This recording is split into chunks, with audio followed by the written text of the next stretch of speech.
Sinshiv, seo crucida animal gave, maunchach, a relentless rolling blanket of bog landscape covered in heather and moss.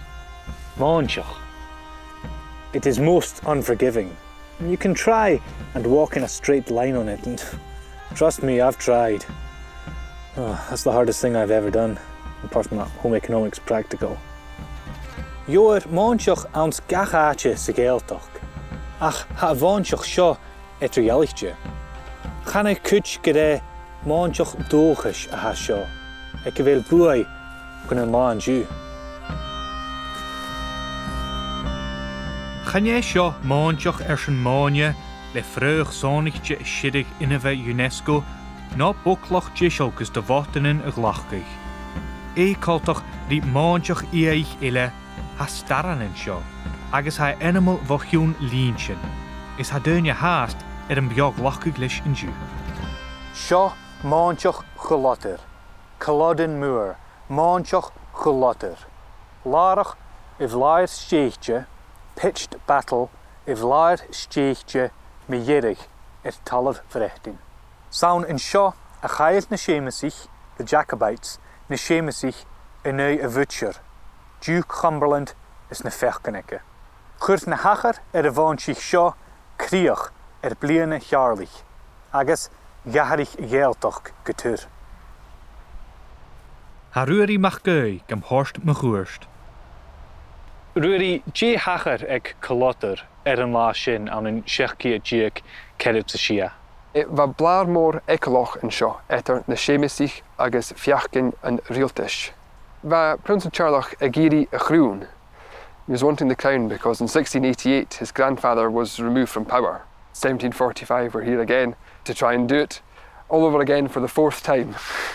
Agus Jane Hamilton a bheith na sémasich. Va cuach ag cnac na cúise. Really it was all about power.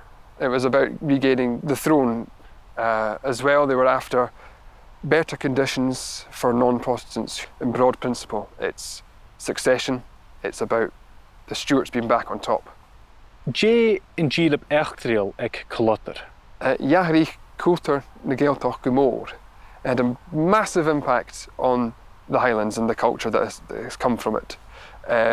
It began the process of clearance.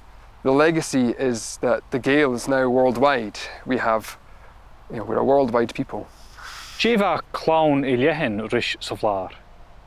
But yet, MacIlleathain, they were front and centre of the Jacobite army. They were amongst the first to reach the government line.